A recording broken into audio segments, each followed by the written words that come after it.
And then you toast the cheese. You put it under a salamander and it toasts right up. It's wonderful. Oh, I will let you put it wherever you want if you make me one of those, Cecil. Please stop offering that. Anywhere. Don't offer that. Look at me. Terrifying. Anywhere you want. Gentlemen, welcome to Murder and Mayhem. Now, Tom. Now. Okay, I told you I needed a rehearsal. Seriously, so late, Tom. It's not rehearsals. Life is the rehearsal, Tom. That's what I Eli, said. what's with all the spooky stuff, dude? The fake blood. What are you doing? So you know how this week's episode is about people exonerated from death row? Yeah. Okay. So what better way to kick things off with a spooktacular murder mystery? Okay, I mean, it's you, right? It's not a mystery. It's you because you're covered in blood. It's clearly you. And holding the knife. You're holding the knife. I got to tell you, Eli. Or am I? You are. If you're not careful, you can get yourself arrested. Someone could just call the cops. Oh, yeah, they already did. And? Oh, they arrested the black guy downstairs. The oncologist? Yeah, that's the one. They found his DNA from that time he came upstairs to ask me to be quiet. Got it. Yeah, I'm going to call the station.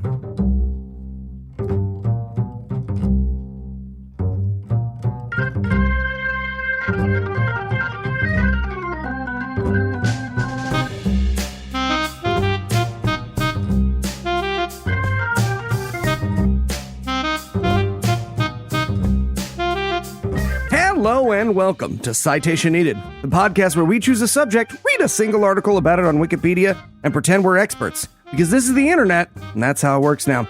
I'm Eli Bosnick, and I'll be leading you down this green mile, but I'll need some guys to touch my dick and vomit bees. That's what the movie was about. Movie's Yeah. weird. That movie is weird. It is a weird movie, Okay. yeah. First up, two men who could definitely...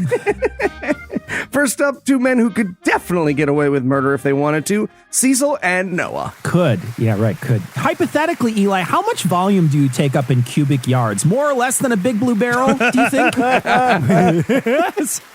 Hey, and by the way, Eli, some people just draw up murder blueprints as a hobby, right? Like it's just like Aaron Rodgers will be fine.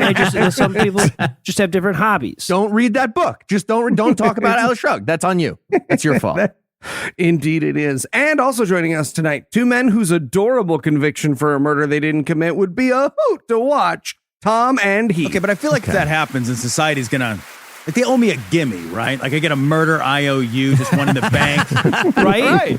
I feel like I could be one of the people who would get away with the murder. I don't know why it was just Cecil and Noah who would get away. Why wouldn't me or Tom be able to get away with murder? If we wanted to? You would murder a guy and then explain to the cops how perfect your plan was? No, because you see... They just follow the trail of Brie back to his house. Oh, right. Yeah, no, because she's... Yep. I could get away with murder. Or they'd just be like, oh, I just fucked your mom and she told me because she's He your was mom. stabbed at a really high angle. He must have been tall. He's really tall. He must Shot him at a tall. downward angle. I like when Heath brings this up on episodes where someone's listening for the first time because they're just like, all right, the guy really wants everyone to fuck his mom. My things are my mom gets fucked by everybody. Cheese, scotch, tall. It's done. There you go, everybody. You're caught up. That's me. That's Heath. That's my whole thing. Cool. All right, you did Ballast. it this week. Before we begin tonight, we'd like to take Thanks, a moment Tom. Also ballast. Yeah, no, good point. I don't want you to forget, buddy. I am to humor what a bag of sand is to a boat. There you go. To buoyancy in general. Before we begin tonight, we'd like to take a moment to Yikes. thank our Really patrons. the Kevin Hart Without of the their show. money, innocent comedians like ourselves might be sentenced to a lifetime of day jobs. By pledging as little as $1 a show, you are that monthly governor's call that saves our souls. And if you'd like to learn how to join our ranks, be sure to stick around till the end of the show. And with that out of the way, Tom, tell us, what person, thing, concept, phenomenon, or event will we be talking about today? Oh, we have a delightful and uplifting list of people exonerated from death row. All right. And Cheer ya. Cecil, you picked this topic despite the lady who told us that John Lennon was out of bounds. I did. Are you, I did. 100%. 100%. You ready to show her just what the fuck we're prepared to make jokes about? Look, this show is about super sad fuck-ups, and there is no bigger or sadder fuck-up than our justice system. Okay, no, Cecil, this show is hosted by super sad fuck-ups. There's a... It Glad can John be read both. that shot. It can be both. So tell us, Cecil, why is the death penalty an unbelievably stupid and barbaric idea? Let me provide you with a list of examples. The genre of true crime is one of the hottest trends in media right now. Countless podcasts, TV shows, movies, and books let us live vicariously through investigators as they solve forensic mysteries and reveal killers as easily as Sherlock Holmes and his pet doctor. But the truth is, police officers, detectives, prosecutors, witnesses, judges, and juries can and do fuck up really bad, especially when someone's entire life is on the line. So today, I wanted to shift away from the true crime theme and talk about true exonerations, the ones where the victim is not only the person who was murdered, but also the person they put away for the crime. Okay, but if you're listening to this in Virginia, don't tell Glenn Youngkin. I'm pretty sure it's illegal. Okay, wait, Cecil, are you trying to tell me that the bottom half of every high school class in America that become cops and the people who have time for jury duty are not the people who should be deciding who lives and dies? Because I won't stand for it, Cecil. I won't stand for it. It sounds un-American. Yeah, Cecil, this still feels like true crime, though. It's just more true. It's like true crime. Yeah, right. It's meta truer crime. Yeah. True crime. Next week I'll be doing truest crime, which is just like poverty makes people behave badly. All right, everybody. So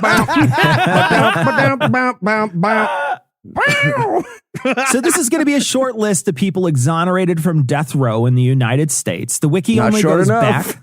back. No, it's not.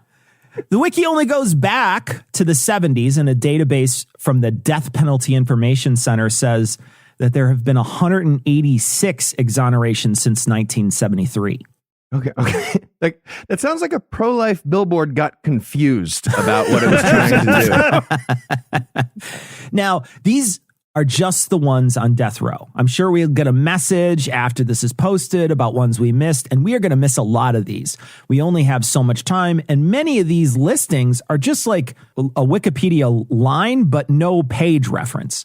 I also want to just give a general trigger warning now that we'll be talking about rape and murder, sort of around it. Not a ton of detail, but we will be talking around it. Yeah, I mean, and if you think it's hard to listen to, just imagine being one of the motherfuckers tasked with writing jokes. Let's start way back in 1963 in Florida, when Freddie Pitts and Wilbert Lee decided to go to a gas station with some friends. Pitts and Lee wanted to use the facilities and were turned away because they were black. Actually, Cecil, in Florida, you are not allowed to tell this story if it makes me feel uncomfortable. It's against the rules now. They argued with the two attendants, but left doing the pee-pee dance. The two attendants were found shot to death 3 days after this confrontation. The police coerced a woman that was with Pitts that night to turn Pitts in for the crime. She did, and she accused another guy as well. The other guy was a soldier at a military base and couldn't have been the one that killed the two gas station attendants, so instead she accused Lee. The police beat a confession out of the two men. They also threatened to hurt Lee's wife if he didn't confess. The court-appointed lawyer convinced them to plead guilty, and there wasn't a trial. They were off to prison and to death row. And I thought I was taking a beating at the gas pump. This is the whole episode. Okay, Cecil, I think I get it. I get the theme here. Since this episode's coming out right around Valentine's Day, trying to like cheer us up, I think the lesson we're supposed to take here is treat your woman at least well enough that she doesn't turn you in for murders you didn't commit. Like bare minimum. That should be a Jared commercial right there. Yes. Someone named Curtis Adams confessed to this crime 3 years later, but it didn't matter. Lee and Pitts appealed this case many times. They tried to bring up the fact that there was someone who confessed to the crime and that the woman who accused them also came forward to say she was threatened and that Lee and Pitts were not the actual killers. In response to these developments in the case, the sheriff said, quote, "I got two black people on death row who already did it," end quote. He did not say black people. He used something else there, and I'll just let you use your imagination. Pugga cards. It was not. It was not. No. Gene Miller, a local reporter, wrote a book about how these two were innocent that won a Pulitzer Prize. The book was so persuasive that the Florida Attorney General told the Supreme Court that he thought the two were innocent and they allowed the case to be retried. Hey, Supreme Court. Yeah, thanks for meeting with me. So we're the bad guys in a Grisham novel right now. Like Tom Cruise, he's going to fucking run in the rain and then outsmart us or something. We need to do a do-over on that trial for sure. We're the bad guys in the novel. Yeah, just stop and think that the wheels of justice turn so slowly that you can write a book, publish it, win a Pulitzer for that book, then wait for the right person to read it, all before the new trial gets granted. Exactly. Holy shit. Well, here's the best part. They lost that trial. So they lost. Yeah, they didn't allow any new evidence or talk about the confession, and the entire white jury convicted them a second time.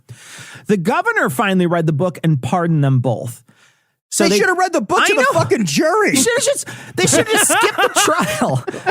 I would like to enter into evidence this book I'm going to read you. I know. The fuck? They tried to introduce a bill in legislation for these two to be compensated for being wrongfully imprisoned for 12 years. That bill failed 19 times. But hold on, though. The 20th time was a charm, and they were awarded $500,000 each. That's $41,000 for each year on death row. No, Okay, well, no. Let me think about it for a second. That's like that's almost $20 an hour, right? Like assuming death row is like 40 hours a week. You do 40 hours a week on death row, right? Look, fine. No, the 20 only an people hour. that do 40 hours a week in prison are Jeffrey Epstein. So that's 27-year-old man and a 17-year-old woman were hitchhiking in Fort Myers, Florida. They were picked up by a black man that shot the guy and raped the girl and left her for dead. 220 miles from the crime, Dilbert Tibbs was also hitchhiking, and he was stopped and questioned by the police. He didn't match the description, so he was released. well, the fact that he was also hitchhiking was a bit of a fucking clue too. Yeah, right. It's the perfect crime. He runs up. Get on my back. I'll give you a lift. What? When the victim saw the photo, she identified him as the killer. He had an alibi, but with false testimony from a jailhouse informant and an all-white jury, he was convicted and sentenced to death. The informant later recanted, saying that he only did it so he could get leniency on their own rape case. After the appeal, they dismissed the charges against him, and he was released. Mr. Tibbs went on to become an anti-death penalty activist and started a play with other exonerated men that helped convince the Illinois governor to first commute death sentences and then later repeal the death penalty altogether. Okay, first of all, I hope that's a musical. Also, I would love it if we could stop doing state-sponsored murdering without needing to see the argument in like skit form. Just we do it because you don't do that. They come out, okay, we're going to need a location and a profession that isn't prison and prisoner.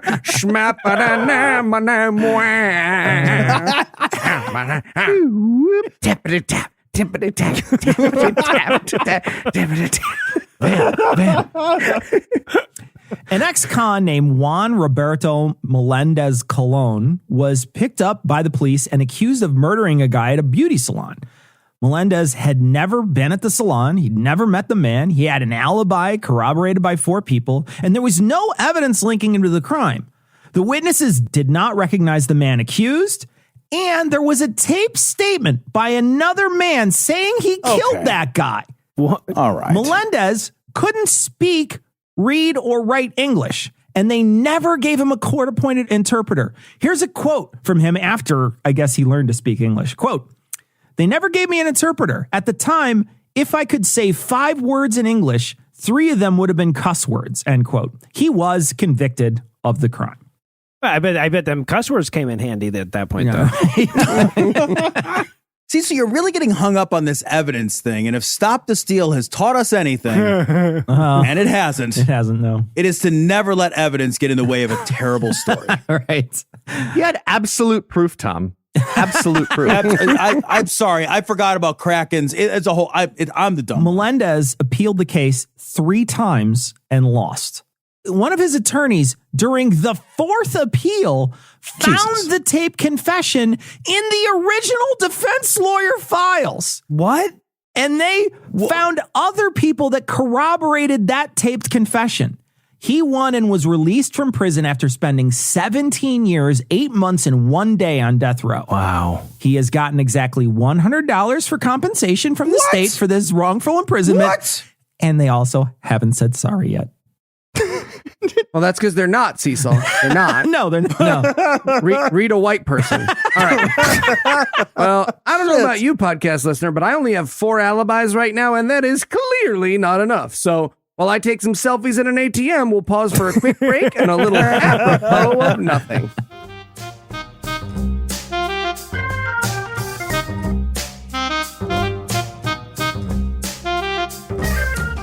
Hey, you guys got a second? Sure, cop boss. What's up? It's about the suspect in room 8. Oh, yeah, he's going away for a long time. Right. You guys know that's actually a 7-year-old girl, right? So the idea that she's the Muckville serial strangler is, well, that's unlikely.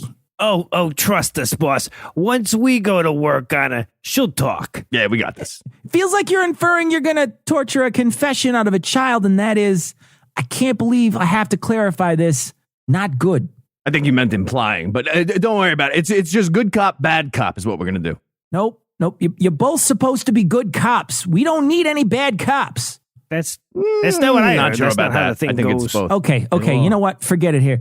Can we talk about the guy in room C? Oh, the car thief? Oh, yeah, that one's open and shut. Sure. Easy peasy. Right. So it looks like you actually arrested another car for stealing a car. That's right. Perfect crime. Nobody would ever suspect it. Nobody except us, of course. Of course.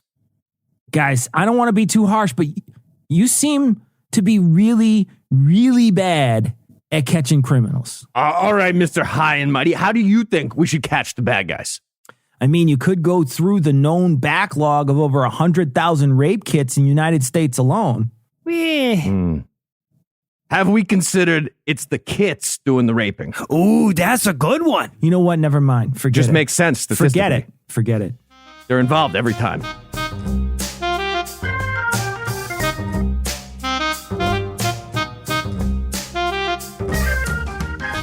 And we're back.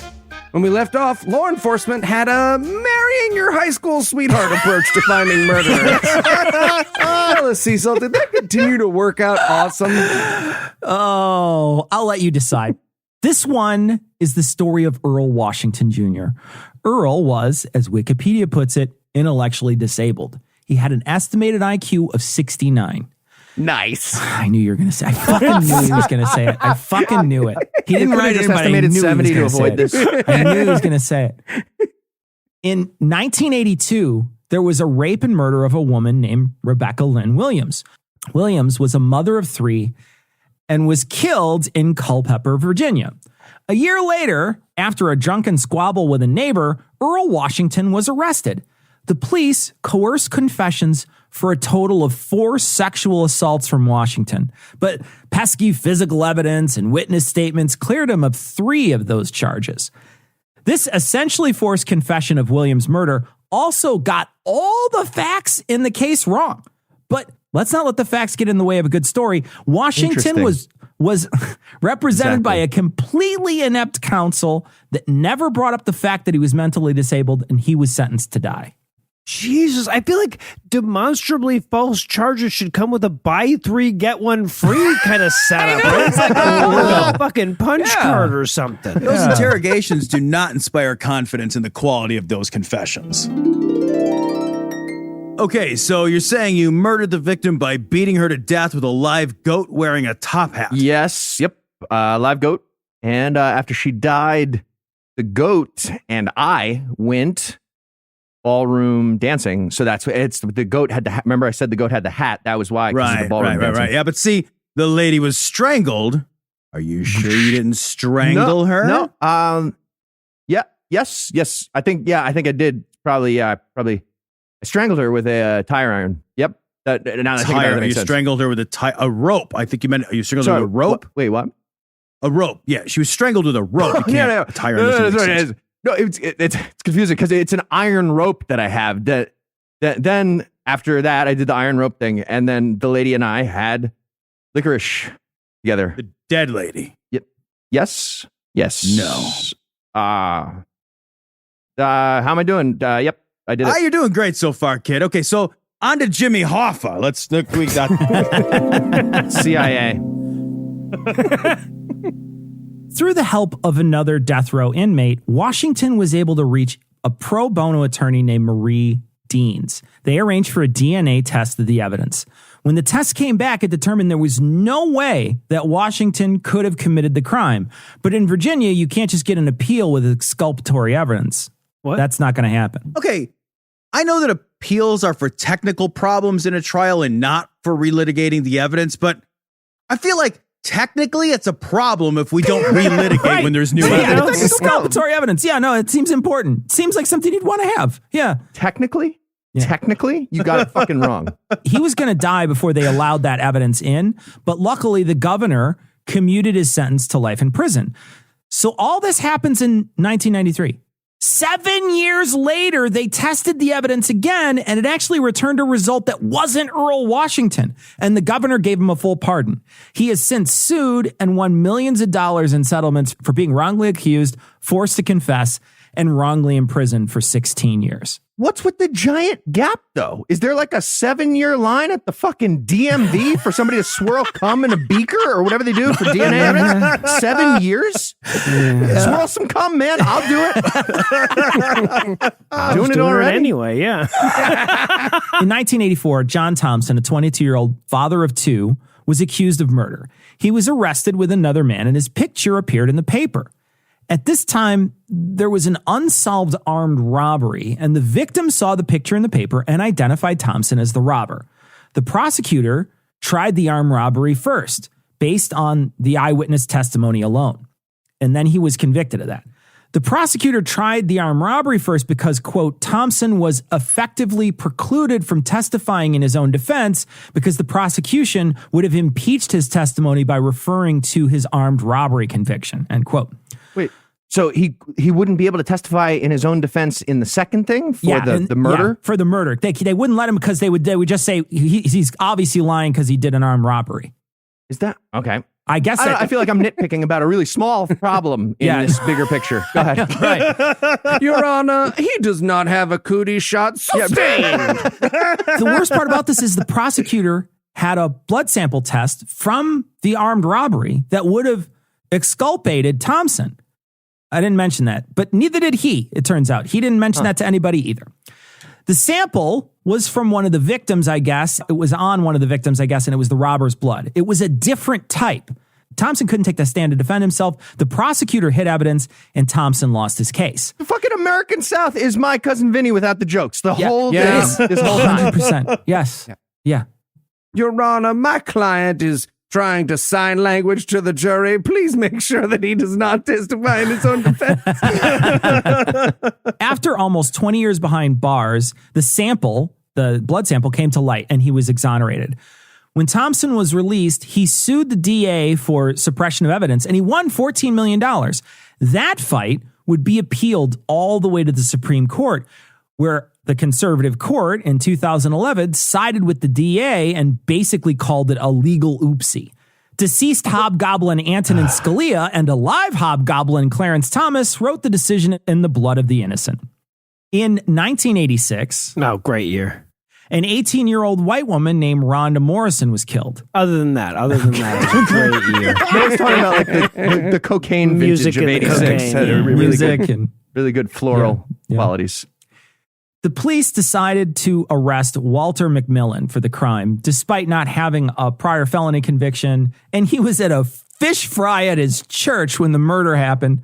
While awaiting trial, they sent McMillan to death row for 15 months. A real power move by the state of Alabama that they normally reserve for people who are actually convicted of crimes. How does that even work? Like, I don't know much about the legal system, but like, was there a death row at their county jail? I'm not sure. I think Just- maybe they housed him in what? prison. I'm not sure what they did, What? but he spent 15 months because he couldn't make bail. So he spent 15 months, in jail before they tried and it was on death row.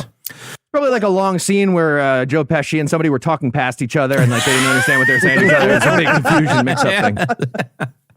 When trying to reason with the sheriff that he was innocent of the crime, because he was at church surrounded by alibi witnesses, the sheriff responded, quote, "I don't give a damn what you say or what you do. I don't give a damn what your people say either. I'm going to put 12 people on a jury who are going to find your goddamn black ass guilty," end quote, which sounds downright unbiased for Alabama. You didn't have to bleep any of it or anything. Pretty woke in terms of its phrasing. Yeah. Hey, Cecil, if list of people exonerated from death row is like too wordy for the iTunes title for this episode, you just call it racism if you want to just call it racism. Yeah, character count, no.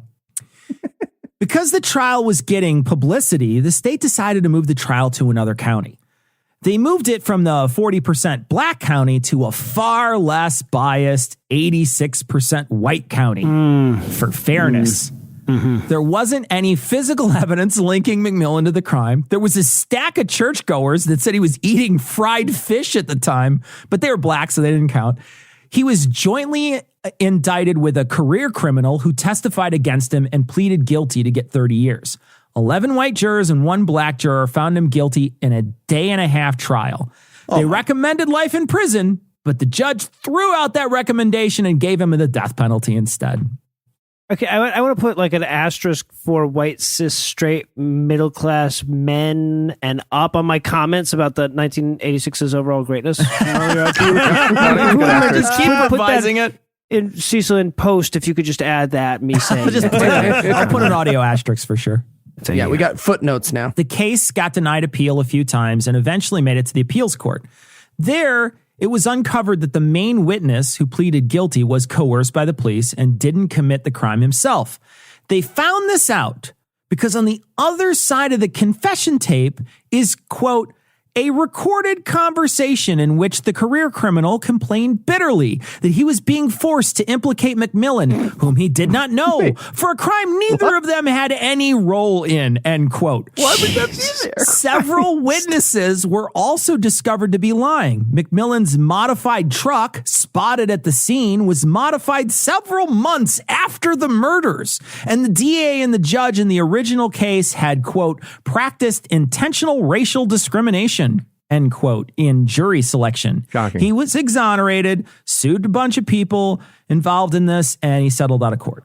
Sorry, I just got to circle back to that tape. What the fuck happened with that tape?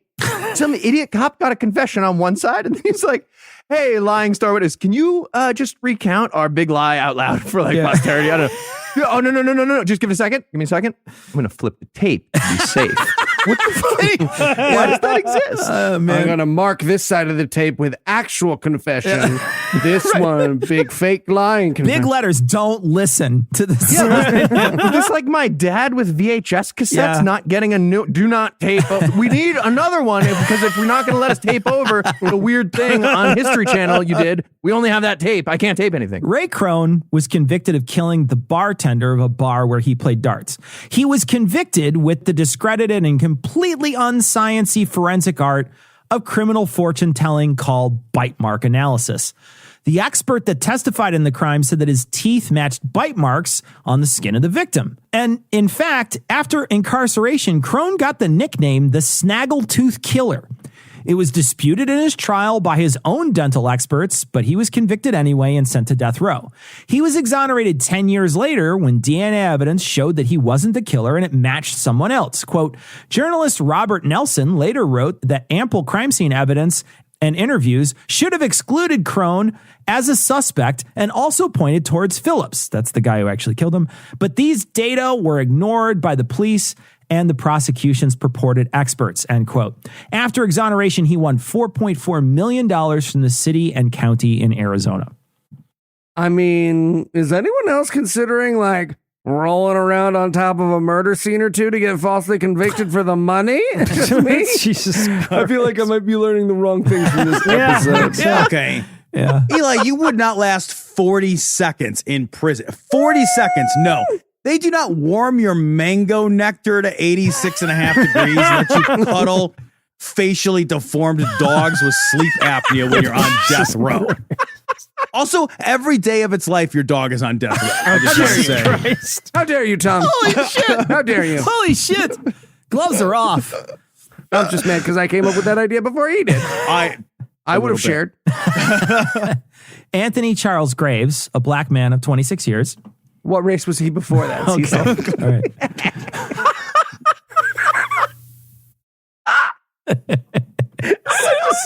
It's a good joke. It's good. I like it. With no prior record of violence, was convicted of murdering a family of 6. There wasn't any physical evidence linking him to the crime, and he had no motive. The conviction was obtained through eyewitness testimony. The guy who testified against Graves was the actual killer. After 12 years on death row and being scheduled twice to die by lethal injection, he was exonerated and, quote, the prosecutor who put him in prison was ultimately disbarred for concealing exculpatory evidence and using false testimony in the case, end quote. He was awarded $1.1 million in compensation for his 12 years in prison. Okay, to be clear, what the prosecutors have done in these cases would be best described as attempted murder. Yes, right? Yes. That's what that is. This is the first guy that faced any consequences at all, and the consequence was losing his attempted murder license. Yep. Exactly. Jesus Christ, Seriously. that's accurate. That's crazy. If you hide exculpatory evidence, isn't that literally aiding and abetting the actual murderer? Because, when I throw a gun in the river, it's always, oh, Tom's getting arrested this, and Tom's going to jail that. When the prosecutor does it, it's just sloppy lawyering now. In 1975, a businessman named Harold Franks was killed outside his grocery store. The witnesses said that he was killed by 2 black men, and they fled to a waiting car with a 3rd black man.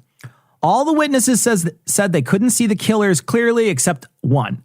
A 12-year-old boy named Eddie Vernon said it was Ricky Jackson, Ronnie Bridgman, and Willie Bridgman. These 3 young men were good boys. They lived at home with and took care of their mother.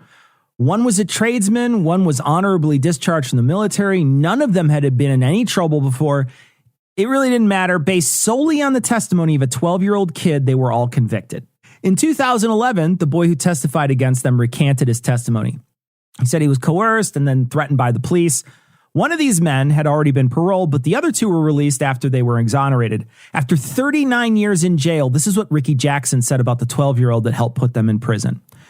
He did not hate them. Quote, he's a grown man today, and he was just a boy back then, end quote. Jackson holds the longest prison term of anyone exonerated, and the men were awarded several $1 million from several entities, the most coming from the city of Cleveland, which was $18 million for the 3 of them. Okay, I feel like it's way more money for all these things you've been talking about, Yeah, I know. Cecil. Whatever money they end up with, I know. it's way too small. But I feel like you get more. Like, you get to be attorney general and police commissioner for like a year. You do whatever you want if this happens. Like, cops, they have to patrol on all 4s now. The DA is my butler for a year. And, I'll come up with some other stuff too. Anything I think of for the next year, you have to do it. That should be the rule. Yeah. It's not like anyone's going to object by being like, they're doing a good job or laws exist. So yeah, 2 votes, 2 votes.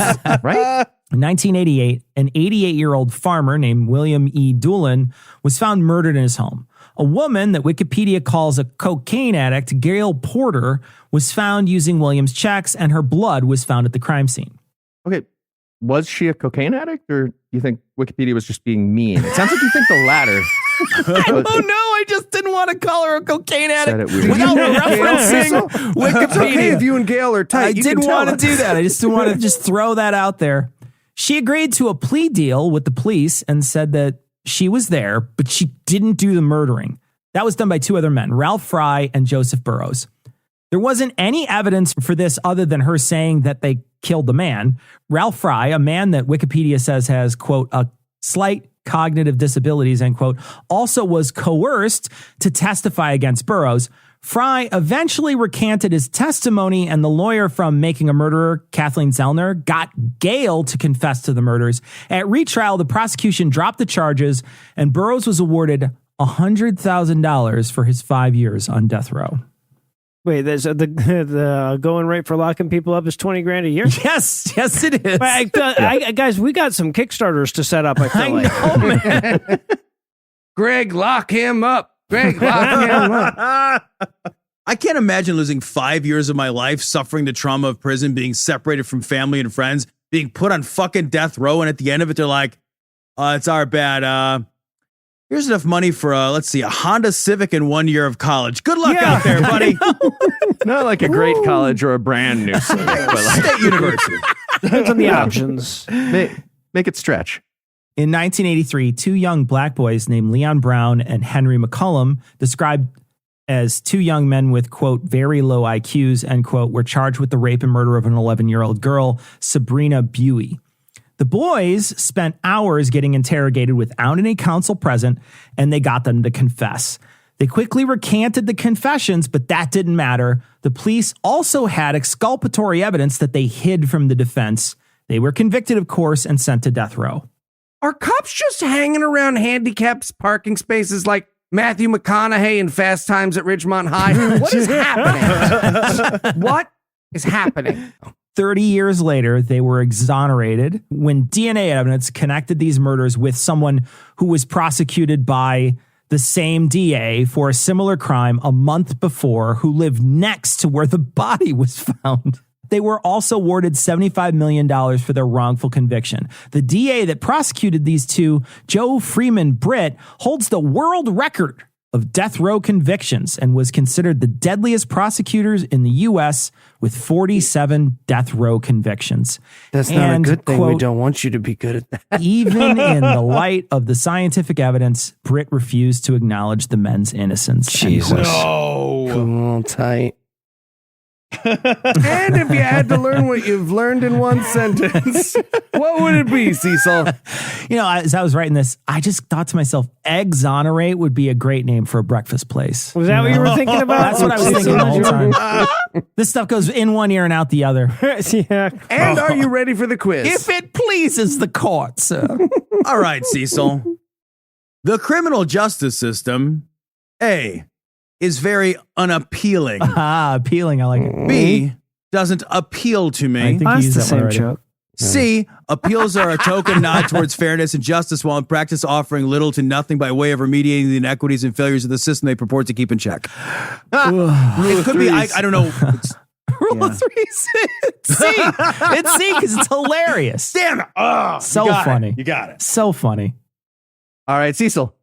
If we insist on still having the death penalty, which apparently we fucking do here, what should the punishment be for getting it wrong? A, the death penalty. Yeah, there you go. B, never mind. We stopped doing the death penalty. We stopped doing the death penalty. Suddenly, nobody wants to do it anymore. It's first it's A, then it's B. Yeah. That is correct. All right, so I have one more for you here, Cecil. If listeners enjoyed this episode, what should they do? A, leave us a 5-star Exoner rating. Clever. B, check out our previous episodes. Previous episode. Donate to us on Patreon at patreon.com/citationpod. Sorry, they can't all be jokes. Or D, stay. Okay. I'm going to go with C Nothing on for this stay. one. Okay, It's gotta be C. it was also a joke, by the Gotta way. be I don't C. know if you can Gotta be stay of C. execution. Stay. I get it. I The get it. listeners also would. C is. If you're C listening is, to this on your commute, you must have enjoyed. Thank you, sir. Oh, you guys. Thank you Still for C. saying terrible. Donate to us Pardon at me for that pun. patreon.com/citationpod. That's C. Oh. That is All right. correct, obviously. Yeah. So, yeah. Cecil wants to feed my baby, so he wins. And I choose Noah. Maybe he'll pick something a little more, I don't know, bright and fun. And I'm sorry, guys. Oh, I'm glad you didn't say a little less obscure. Okay, great. Okay, I got it. All right. Well, for Cecil, Noah, Tom, and Heath, I'm Eli Bosnick. Thanking you for hanging out with us today. We'll be back next week, and by then, Noah will be an expert on something else. Between now and then, you can watch Cecil make delicious food over on Season Liberally on YouTube with his fancy new set. No big deal. Hasn't invited me on for like an episode guest spot yet. I'm sure we're going to It round won't it. happen. It will not. Absolutely not. Also, we have That's super podcasts or clear. whatever. Not going to do that. And if you'd like to help keep this show going, they can't kick me off this one yet, you can make a per episode donation Cecil, at edit this out, please. patreon.com/citation don't Right in the edit middle of the this part out. sentence. Not this part. or leave us a 5-star review Okay. everywhere you can. Now you can edit it out. And if you'd like to get in touch with us, Perfect. check out past episodes, connect with us on social media, or check the show notes, be sure to check out citationpod.com. All right, any progress with that one? Nothing. I've been beating on this guy for an hour and he still won't talk. All right. Let me try good cop. I'm going to do the good cop thing. Hey, sorry about that guy. So, can I get you a little water?